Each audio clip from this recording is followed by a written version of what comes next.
जो लोग आज तक अपनी डिग्री नहीं दिखा पाए, वो शंकराचार्य जी से शंकराचार्य होने का प्रमाण माने।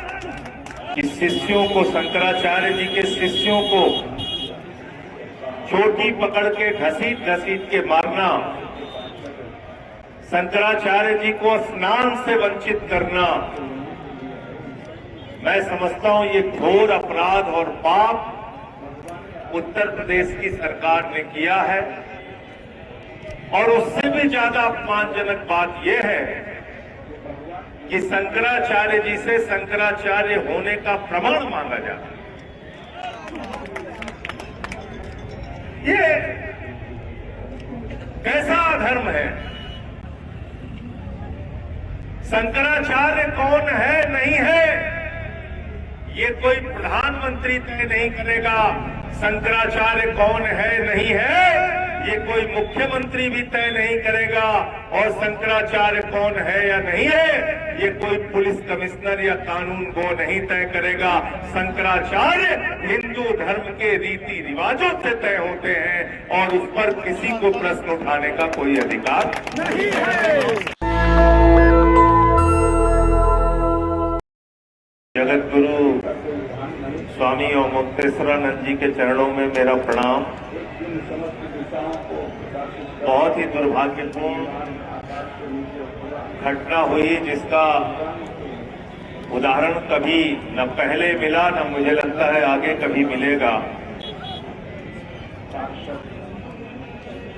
कि शिष्यों को, शंकराचार्य जी के शिष्यों को चोटी पकड़ के घसीट घसीट के मारना, शंकराचार्य जी को स्नान से वंचित करना, मैं समझता हूं ये घोर अपराध और पाप उत्तर प्रदेश की सरकार ने किया है। और उससे भी ज्यादा अपमानजनक बात यह है कि शंकराचार्य जी से शंकराचार्य होने का प्रमाण मांगा जाता है।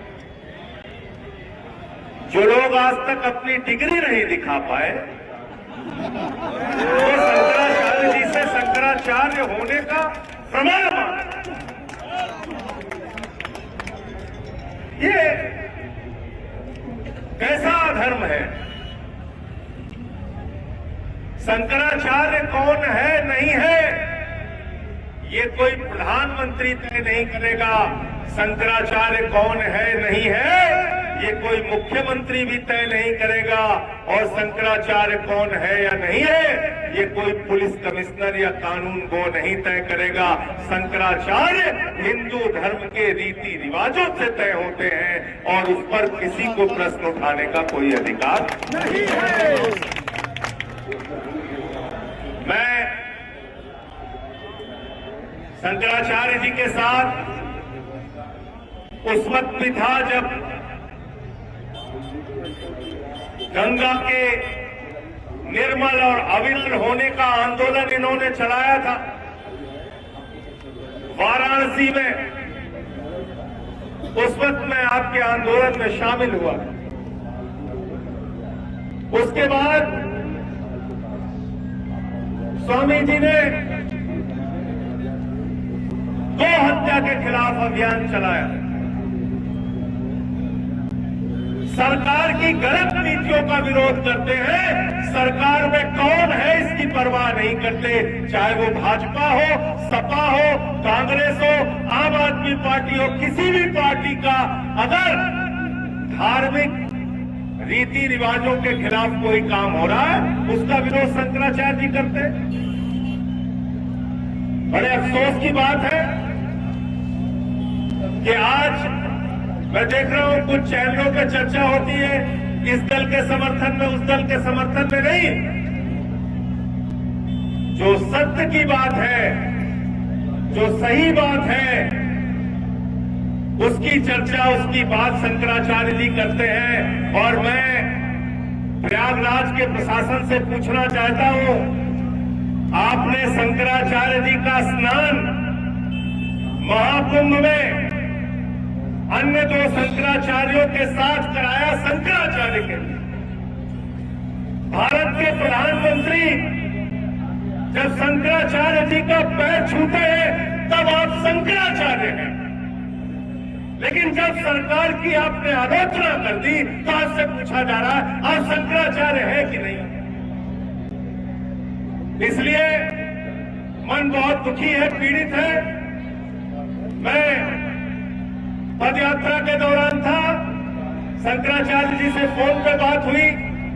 मैंने उस वक्त भी कहा था मैं स्वामी जी आऊंगा आपका आशीर्वाद लेने के लिए, और आपके आंदोलन में हम लोग पूरी तरह से आपके साथ हैं। किसी राजनीतिक दल के रूप में नहीं, एक समर्पित भक्त के रूप में आपके साथ हैं। और जो आपका आदेश होगा हम लोग साथ हैं। मणिकर्णिका घाट को तोड़ दिया गया, वहां मंदिरों को तोड़ दिया गया, मैंने वो विषय उठाया, मेरे ऊपर एफआईआर। कोई बोल नहीं सकता, कोई आवाज नहीं उठा सकता। काशी कॉरिडोर के नाम पर मंदिरों को तोड़ा गया, किसने आवाज उठाई पूरे हिंदुस्तान में? आदरणीय परम पूज्य शंकराचार्य जी ने आवाज उठाई और 150 से ज्यादा शिवलिंग वहां पर तोड़े गए, जो आज थाने में, लंका थाने में पड़े हुए हैं। क्या ये विषय उठाना गलत है? क्या ये विषय उठाना अपराध है? और मैं समझता हूं कि परम पूज्य शंकराचार्य जी ने जब भी कोई बात कही है वो धर्म के पक्ष में कही है। अधर्मी लोगों को इनसे समस्या हो सकती है, होती रहे, उसकी कोई चिंता नहीं है। हम सब लोग आपके साथ हैं, यही मैं आपके बीच में कहने के लिए आया हूं।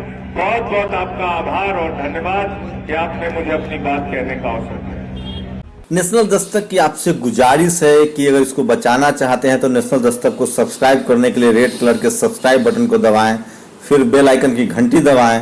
नेशनल दस्तक को बचाने के लिए बहुत जरूरी है कि हर खबर को शेयर करें, लाइक करें, कमेंट जरूर करें।